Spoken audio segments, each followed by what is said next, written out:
2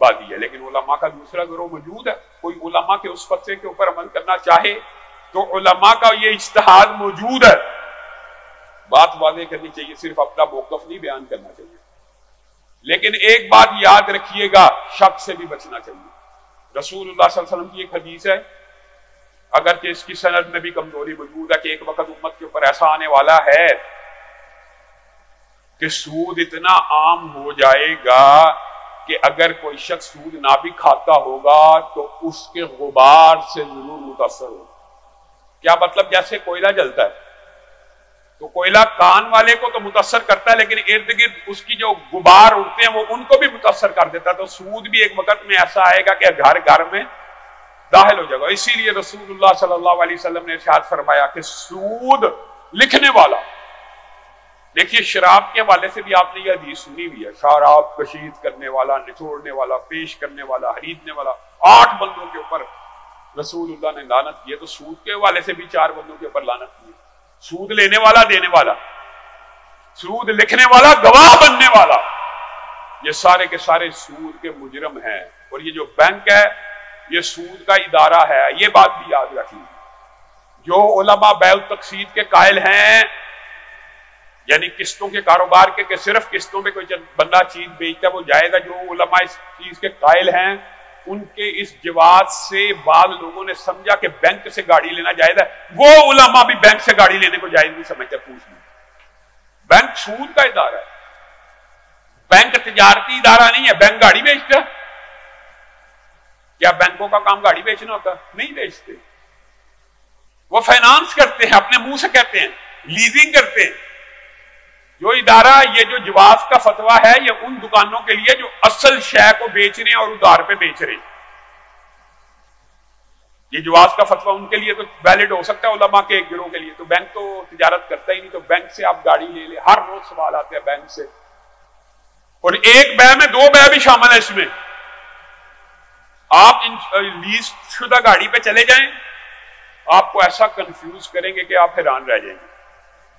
بندے کو یہ سمجھ نہیں آتی میں نے گاڑی کرائے پہ لی ہے کہ خرید رہا ہوں۔ کبھی کہتے ہیں یہ جی کرایہ دے رہا ہے، یہ سود نہیں ہے، یہ ہمیں کرایہ دے رہا ہے، اور یہ جو قسطیں دے رہا ہے یہ آہستہ آہستہ مالک بن رہا ہے۔ جب تک مالک نہیں بنے گا تب تک کرایہ دیتا رہے گا۔ تجارت ایسے نہیں ہے، تجارت یا خرید و فروخت کا نام ہے یا کرائے کا نام ہے۔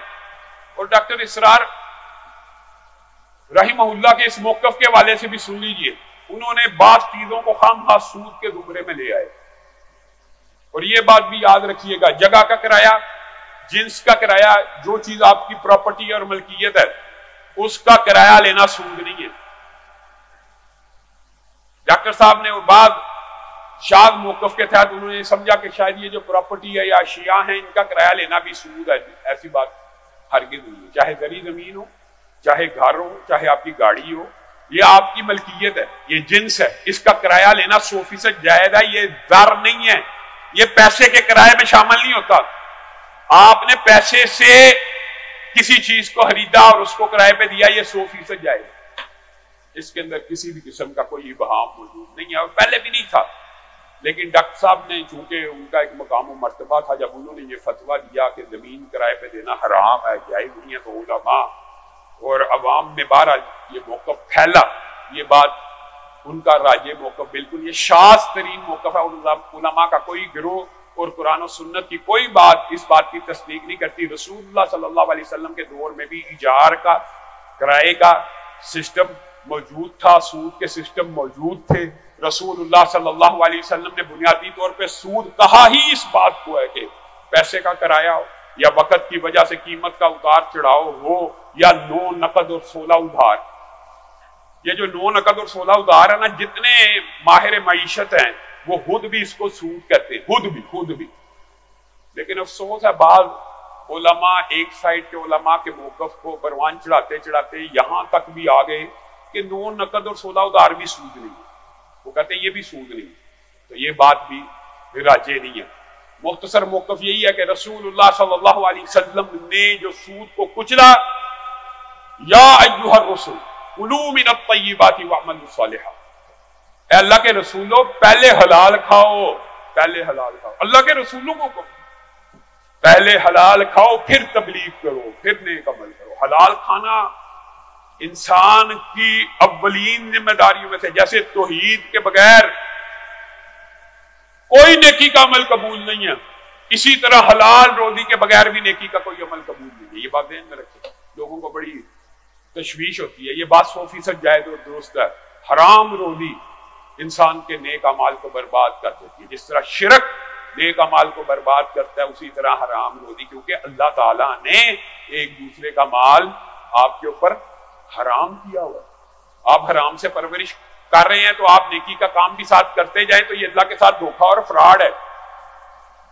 تو یہ بات یاد رکھیے گا کہ حرام جو ہے وہ انسان کے نیکی کے تمام اعمال کو، رسول اللہ صلی اللہ علیہ وسلم اسی لیے سود کے بارے میں اتنی سنگین نوعیت کی جو احادیث ہیں، قرآن بڑا یتخبطہ الشیطان من المس، سود ہور ایسے ہے کہ جیسے شیطان نے اس کو چھو کے خبتی کر دی کہ اس کو بات سمجھ ہی نہیں آتی، وہ سمجھتا یہ تجارت ہی تجارت ہے، حالانکہ وہ سود ہے۔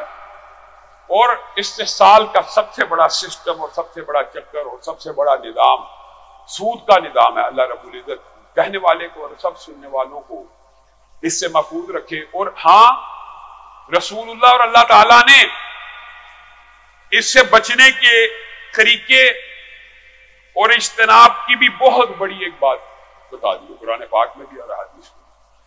کوئی بندہ خطیب کا، علماء کی وعظ و نصیحت سنتا ہے اور سود چھوڑنے کا ارادہ کرتا ہے، وہ کیا کرے؟ بینک میں بھی جی سود پڑا ہے، فلاں مال میں بھی سود ہے، فلاں میں بھی سود ہے، ہم کیا کریں؟ فَلَكُمْ، تمہارے لیے رأس المال پھر بھی اللہ رب العزت نے اجازت دی ہے۔ ہاں، جو کیپٹل تھا جس سے تم نے کام شروع کیا تھا وہ تمہارے لیے حلال ہے، باقی جو سود ہے اس کو نہیں لینا، نہیں دینا۔ اس کا کرنا کیا ہے؟ یہ بھی بات علماء سے سوالات ہوتے ہیں کہ جو سود کا پیسہ آ جائے نہ جانے میں، تو یاد رکھیے جو سود کا پیسہ آ جائے نہ جانے میں تو علماء کا ایک موقف یہ ہے کہ اس کو بھی نہ لیا جائے، اس کو وہیں پہ بینکوں میں پڑا رہنے دیا جائے، تاکہ آپ سود لینے والوں کے زمرے میں لعنت کا شکار نہ ہو۔ اور علماء کا دوسرا گروہ اس کا موقف یہ ہے اس کو نکال لیا جائے، ان کو نہ دیا جائے، بلکہ نیکی کے کسی کام میں بغیر ثواب کی نیت سے۔ اللہ تعالیٰ نیکی کے کاموں میں بھی حلال روزی پسند فرماتے ہیں، اور اللہ تعالیٰ طیب ہے اور طیب ہی کو قبول فرماتا ہے۔ انسان یہ سمجھے میں لوگوں سے دھوکہ فراڈ کر کے اور پیسے اکٹھے کر کے نیکی کے کاموں میں لگاتا رہوں گا تو یہ نیکی قبول ہو جائے گی، ہرگز نہیں۔